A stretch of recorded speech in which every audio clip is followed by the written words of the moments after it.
Profit motive is a financial term that describes the desire to make money through action. It's the idea behind why people may create new, lucrative products or take financial or business risks. So why is this important? When someone experiences profit motive, they are taking action to make money, and this can distribute wealth to others. For example, if a person starts a business because of the profit motive, the people they hire to work with them or their investors can experience an addition to their wealth as well. So how does profit motive work? The profit motive encourages individuals to seek positions with higher salaries and is the primary idea supporting businesses and their companies. The profit motive also works by allowing tax experts to assess a person's motives and determine how much they should pay in taxes. Nonprofit organizations, for example, pay little or nothing in taxes because they're not operating because of the profit motive. Some advantages of profit motive are that companies can use the profit motive to understand their consumers.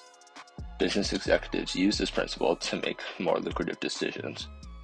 And the profit motive affects buying and can regulate the supply and demand in our market.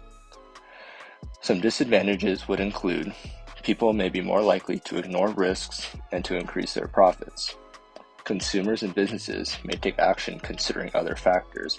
For example, viewing all economic activity through the lens of the profit motive can produce an inaccurate understanding, as there are many organizations and individuals who take actions considering gains other than profit.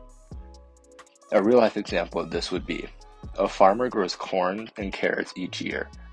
At the local farmer's market, the farmer discovers that their corn is selling out right away, but they go home with more carrots than they can eat each week, so many of the carrots go to waste. The following year, when planting new crops, the farmer plants far more corn than carrots to maximize their profits and avoid wasting the food.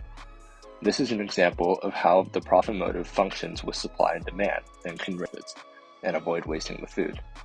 This is an example of how the profit motive functions with supply and demand and can regulate supplies.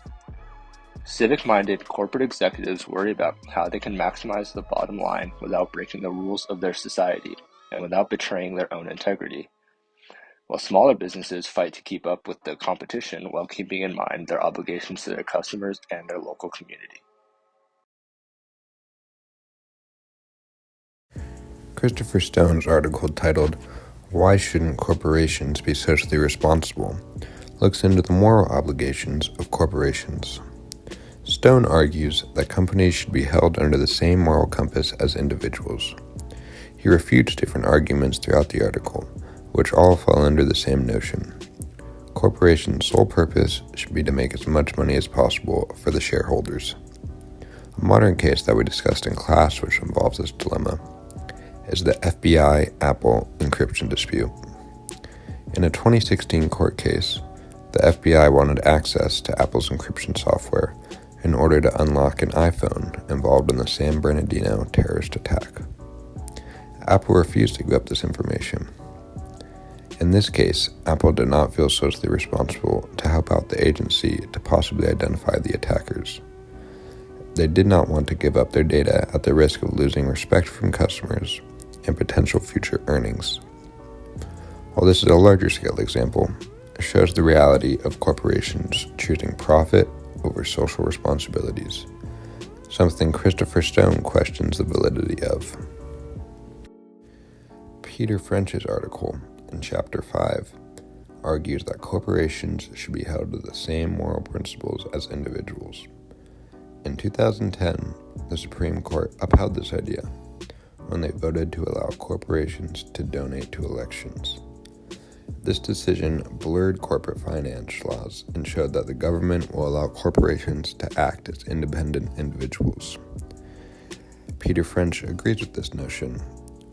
While corporations should be held to the same moral compass, they should get the responsibilities and rights that individuals get.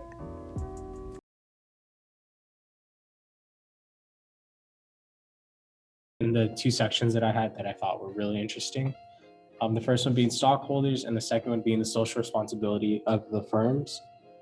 So the first example I wanted to go over was basically covered on the topic of the attack on managerial capitalism. It's the idea that management is in control but pursues the interests of the stockholders.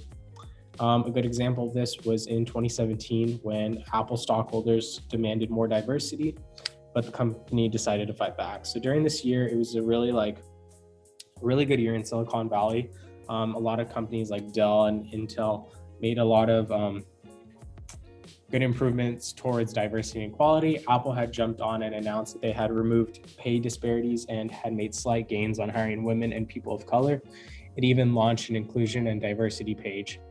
For the second year in a row, shareholders had submitted a proposal to ask Apple to adopt an accelerated recruitment policy to increase the diversity of senior management as well as board directors. The company, Apple, argued that it already has a much broader diversity effort and at work, and in the past 2 years has made steady progress in attracting more women and underrepresented minorities.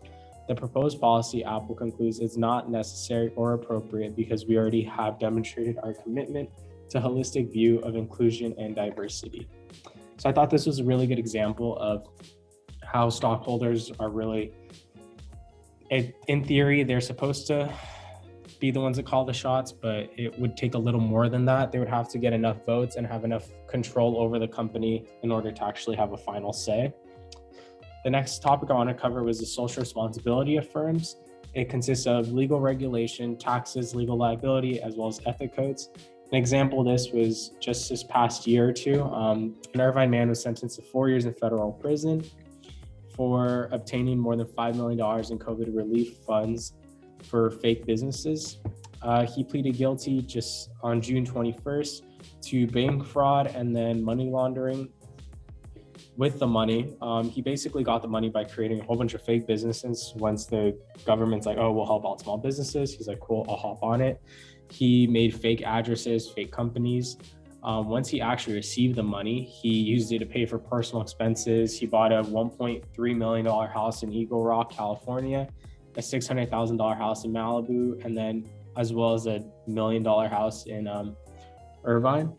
And then the other $3 million he decided to put in his TD Ameritrade account for investing. This was a really good example because it shows that just one person can have basically go against everything when it comes to their ethics and their own morals. So if that one person doesn't align, it just shows that how large of an effect it could have on a corporate level. But it was definitely an interesting case. And economist and esteemed professor at Harvard, Richard Parker, outlines the importance of corporate social responsibility and describes the corporate system as the flower of our industrial organization. The comparison is notably apt as flowers require deliberate and active attention, only reaching its full potential or blooming, given the right conditions to succeed. He suggested new controls would present a balance in companies, providing a central axis focused on public policy instead of private cupidity. To contextualize this idea, the book The Modern Corporation and Private Company was written at a time of financial crisis, 1932, and corporate behemoths which turned farmers into the world's largest industrial power were on the brink of collapse. The author, Adolf Berle, was a key financial advisor in directing Roosevelt from 1932 until his eventual inauguration. Rather than advocating for higher wages, improved working conditions, and better compensation plans like the contemporary critics of the crash, Berle, who was also a member of Hoover's Brain Trust, argued that corporations failed stockholders and the public, which required regulation. Although the type of regulations he advocated for were particularly vague, a similar idea still exists in a modern context, with the added value of building on the regulations, specifically the damages felt to and fears of the general public. Perhaps most famously was the 2008 global financial crisis, more specifically the series of regulations following the collapse of the housing market. The Dodd-Frank Act and the Economic Stabilization Act were created in response to the crisis, establishing strict controls of the banks, with less autonomy of the individual bank's power and emphasizing accountability in a previously unregulated field, but also bailing them out, focusing on the consumer's fears of sheer economic collapse.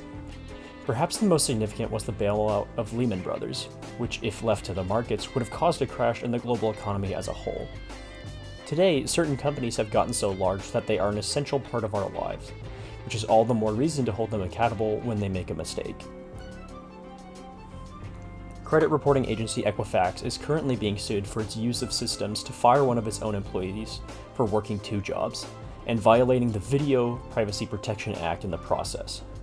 The matter is of critical importance as Equifax plays a key role as a credit reporting agency, all the more reason why it especially needs to maintain its integrity in protecting its user data. Companies are the backbone of our society, and they must uphold our rights if we are to have a strong and innovative economy, culture, and society at large.